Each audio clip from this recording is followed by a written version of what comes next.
Sangwa amahoro nshuti mukunzi wacu wabandanya kubana natwe ngaha kuri ino mboneshakure kugezako amakuru, inkuru n'ibiganiro bigezweko biriko biravurwa irya nino mu gihugu c'u Burundi ndetse no hakurya y'imbibe z'igihugu c'u Burundi mu yandi makungu. Nonyemerere nkuhe kaze. Turi ku munsi wa kabiri igenekerezo ry'icumi z'ukwezi kwa gatandatu umwaka w'ibihumbi bibiri na mirongo ibiri na gatatu. Utegerezwa gufyonda sabone canke subscribe nawe utarafyondako kugira tubandanye tubana ngaha kuri ino mboneshakure kugezako amakuru, inkuru n'ibiganiro bigezweko biriko biravurwa cane mu Burundi ndetse no hakurya y'imbibe z'igihugu c'u Burundi mu yandi makungu. Abitura amabanki babaye umurengera kuva aho ibanki nkuru y'igihugu BRB itangarije ko inoti y'ibihumbi bitanu n'iy'ibihumbi icumi zakozwe ku wa kane Mukakaro 2018 zizoba zitagikoreshwa inyuma y'igenekerezo ry'icumi n'indwi ruheshi 2023 abazifise niborohewe mu kuzivunja. Umuntu wese afise izo noti ahamagarirwa kuzivunjisha canke kuzijana muri banki muri kino gihe gisigaye. Muri iyi minsi rero amabanki asigaye yiturwa n'abantu benshi kubera izo mvo twavuze haruguru nyene. Mu mabanki twaciyemwo kuri uwu wa mbere mu gitondo igihe c'isaha zitanu nguko uko twasanze vyifashe. Ku cicaro c'ibanki KCB kiri kw'ibarabara ryitiriwe Patrice Lumumba twasanze abantu ari benshi, bamwe bicaye abandi bahagaze. Twogereranya ko hari nk'abantu baharurwa hagati y'amajana abiri n'amajana atatu. Ku cicaro c'ibanki BCB naho nyene twasanze hari abantu benshi ku buryo bose batoronka aho bicara. Benshi bari bahagaze kandi bagundanye rwose. No ku cicaro c'ibanki Bankobu vyari vyifashe gutyo nyene.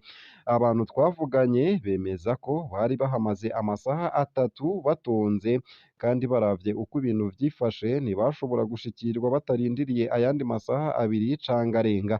Ahantu twasanze abantu bake ni muri posta aho twasanze abantu baba 60 ariko nabo bari batonze imirongo.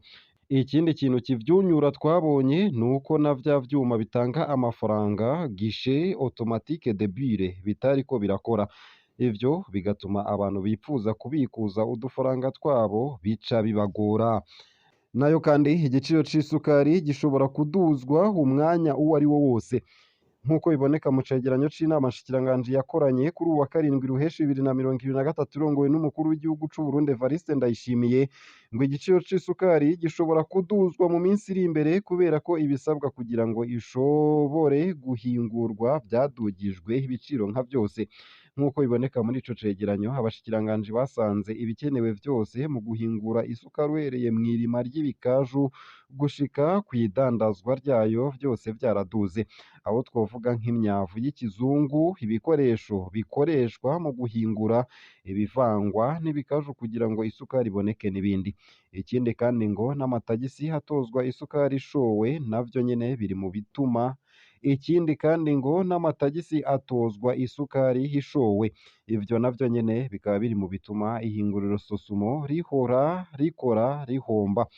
Mu gihe kandi ishirahamwe Sosumo ridashobora gukwiza guhingura isukari ikwira abanyagihugu bose, ni ukuvuga amatoni ibihumbi 200 mu gihe hakenerwa amatoni ibihumbi 36 ku mwaka, iryo shirahamwe rica rihitamwo kurangura isukari hanze kugira ngo rikwize iyisabwa n'abanyagihugu.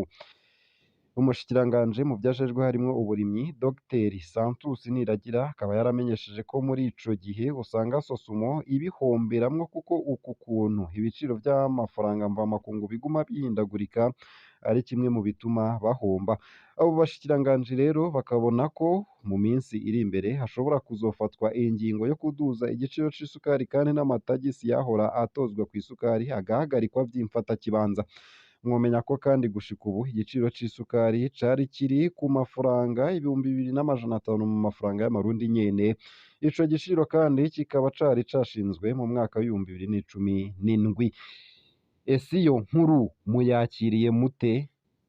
Nayo mu bindi kandi amabanki yabujijwe kwakira amafaranga yitwa ayo kugombora ifumbire n'ishwagara.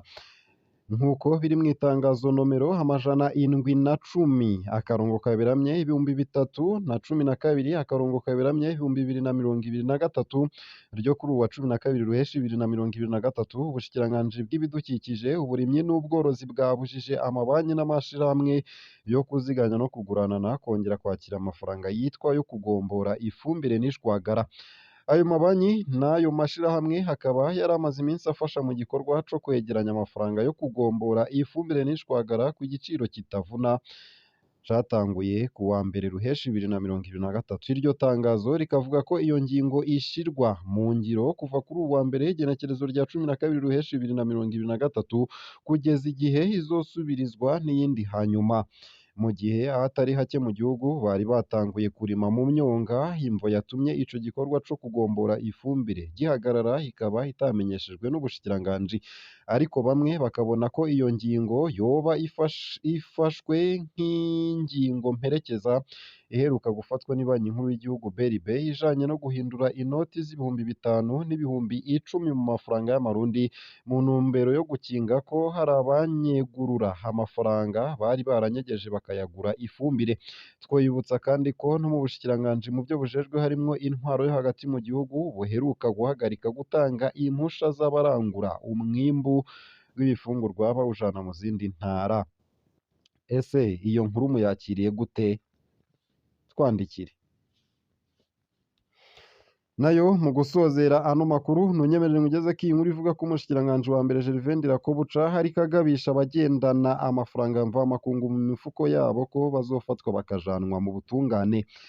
Mu gihe yararamutse agirisha inama abavunja amafaranga mvamakungu muri ya mazu bita bureau de change mu ngoro yitiriwe Ntare Rushatsi, umushikiranganji wa mbere Gervais Ndirakobuca yamenyesheje kuri uwa mbere igenekerezo ry'12 Ruheshi 2023 ko umuntu wese azofatwa afise amafaranga y'amahanga devise bikaboneka ko hatarafashe urugendo rwo mu mahanga canke ngo yerekane ko yaragiye kuyavunjisha aho bigenewe ko azokurikiranwa n'ubutungane nk'ushaka guhungabanya ubutunzi bw'igihugu.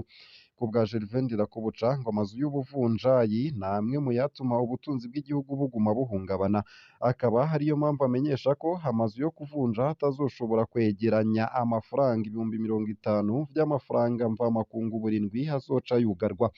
Ivyo abishikirije inyuma yaho umukuru w'igihugu Evariste Ndayishimiye yashikirije ko inyuma yo guhindura inoti z'ibihumbi 5 n'iz'ibihumbi 10 mu mafaranga y'amarundi hazoca aja mu ruganda rwo kwiruka ko abanyegeza amafaranga mvamakungu.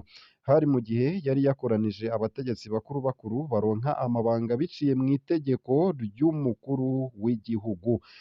Ese iyo nkuru yo muyakiriye gute? Mutwandikire.